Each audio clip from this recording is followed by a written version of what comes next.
암 예방을 위해 섬유소가 풍부한 음식들을 챙겨 먹으며 이연섭 씨에겐 또 한 가지 변화가 생겼다. 응급실에 실려갈 정도로 고통스러웠던 변비가 씻은 듯이 나은 것이다. 이거 좋은 게. 변비 있는 데는 그렇다면 식이섬유와 배변 활동과는 어떤 관계가 있을까? 섬유식이 고섬유. 제작팀은 평소 배변 활동에 이상이 없는 3명에게 3일간 각기 다른 식사를 하도록 했다. 처음 3일은 일반식을, 나머지 3일은 채소와 과일을 더 많이 포함시킨 고식이섬유식을 먹게 했다. 그리고 음식물의 장내 통과 시간을 측정하는 검사 시약을 먹게 했다. 시약이 적게 남을수록 음식물이 대장을 빨리 빠져나갔다는 뜻이 된다. 제작팀은 각각의 식사 후 몸속에 남아있는 시약의 양을 확인하기 위해 엑스레이를 촬영했다. 일반식 그룹의 경우 대장 구석구석에 변이 차 있고 너댓 개의 시약이 남아있는 것을 볼 수 있었다. 하지만 고식이섬유식 그룹은 시약은 물론 장내 남아있는 변찌꺼기도 거의 찾아볼 수 없었다. 아시다시피 대변이라 하는 것은 우리 몸에서 우리가 음식물을 섭취했을 때 소화나 흡수되지 않고 남아있는 찌꺼기가 될 것이고, 그 찌꺼기는 우리 몸에 좋을 리가 없습니다. 그런 것들은 가급적 빨리빨리 배출을 해주는 것이 우리 장 건강을 위해서 이로운데, 그런 측면에서 그 장 통과 시간이 짧은 것은 오랜 시간에 걸쳐 대장에 생기는 질환, 예를 들면 용종이나 대장암 같은 안 좋은 대장 질환들이 식이섬유를 섭취하는 군에서 더 낮아질 수 있다는 이론적 근거가 되겠습니다. 인간의 소화 효소로는 분해도 흡수도 되지 않는 식이섬유. 그래서 과거에는 그 가치를 제대로 인정받지 못했죠. 하지만 이들은 인체에 흡수되지 않는 대신 아주 중요한 역할을 하고 있습니다. 식이섬유는 마치 스펀지가 물을 머금듯 수분을 빨아들이는 능력이 뛰어난데요.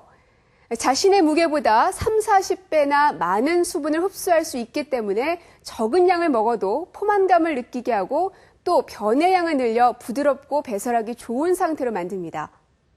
이렇게 스펀지처럼 팽창한 식이섬유 덩어리는 흡착 효과도 뛰어나기 때문에 장내에 떠다니는 콜레스테롤이나 발암물질에 달라붙어서 이를 몸 바깥으로 배출시키는 역할까지 훌륭히 해냅니다. 결국 식이섬유는 몸 안의 해로운 성분을 싹싹 쓸어내주는 착한 청소부나 다름없는데요. 그렇다면 이렇게 효과적인 식이섬유, 어떻게 먹어야 할까요?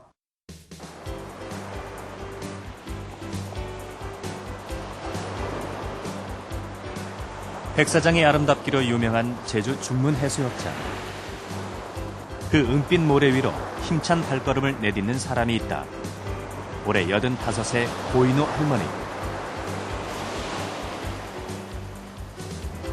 15살부터 70년간 한 번도 물질을 쉬어보지 않았다는 할머니는 오늘도 제주 바다에 몸을 맡긴다.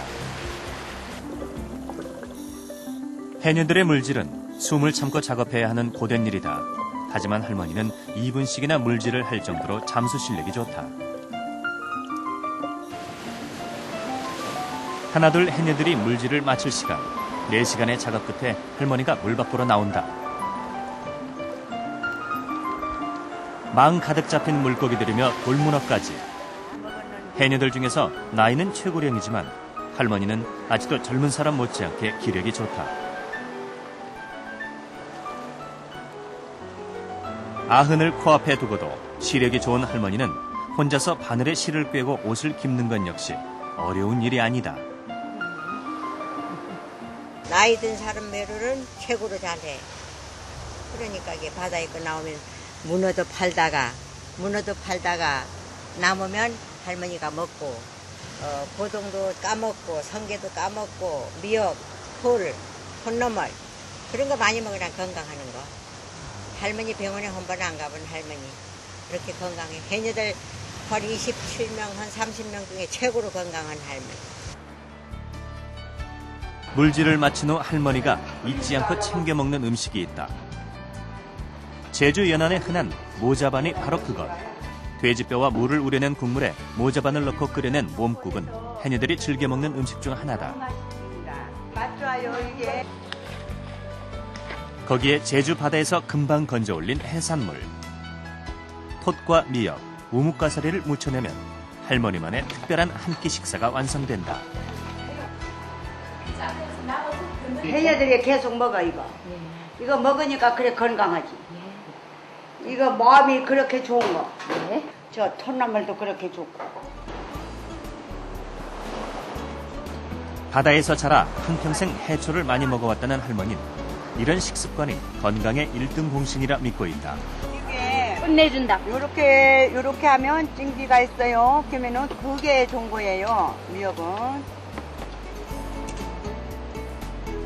바다에 거 많이 먹기 때문에 건강은 좋는 거지 집이 음식 먹어서 건강 좋는 건 아니라 그런 해초 같은 것도 묻혀서 그냥 같이 비벼 먹고 그래. 나는 줄 그냥 미역 같은 거 그런 걸 주로 좋아하지. 생각나야 맛있어. 할머니의 믿음대로 해조류에는 건강을 지켜주는 효능이 숨어 있는 것일까? 다시마를 12시간가량 물에 담가 놓아 보았다. 물에 녹아나온 노란색의 끈적끈적한 성분. 대표적인 수용성 식이섬유 알겐산이다.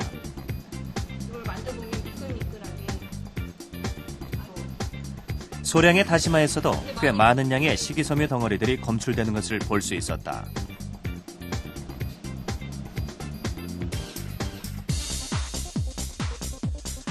실제로 보건복지부의 발표 자료에 따르면 식이섬유 함량이 높은 식품 중 미역, 김, 다시마와 같은 해조류가 5위 안에 3가지나 포함되어 있다. 식탁에 몇 끼 해조류를 올리는 것만으로도 식이섬유를 충분히 섭취할 수 있는 것이다. 그렇다면 실제로 한국인이 섭취하는 식이섬유의 주 공급원은 어떤 식품들일까? 지난 2006년 보건복지부 자료는 다소 충격적이다. 한국인이 흔히 섭취하는 식이섬유는 예상 외로 흰 쌀을 통해서였다. 하지만 보정 과정을 거친 백미에는 섬유질이 거의 들어있지 않다. 보정을 많이 한 백미는 실제로 섬유소 함유량이 적고요. 그리고 또 우리 몸에 아주 중요한 영양소들을 갖고 있는 C눈을 다 제거했기 때문에 백미는 영양학적으로 상당히 가치가 떨어진다고 볼 수 있겠습니다. 더구나 백미는 섬유소를 거의 가지고 있지 않기 때문에 우리가 백미를 먹게 되면은 급격하게 혈당이 올라갈 수 있겠습니다. 따라서 당뇨병 같은 성인병을 더 유발할 수 있다고 볼 수 있겠습니다. 백미보다 보리의 경우 식이섬유 함유량이 10배나 더 높다. 하지만 보리는 맛이 거칠고 소화가 어려워 자주 먹는 것이 쉽지 않다. 이런 문제점을 해결하기 위해 농촌진흥청에서는 몇 년 전부터 새로운 품종 개발에 힘을 쏟고 있다. 그 결과 밥맛은 백미와 같되 식이섬유량을 강화시킨 쌀을 차례로 선보이고 있다. 식이섬유는 우리 몸 안의 소화효소로는 분해되지 않는 특징이 있다. 소화효소가 반응할 수 있게 완충. 소화효소와 동일한 시약들을 첨가한 후 2가지 쌀에서 식이섬유만을 추출해 보았다.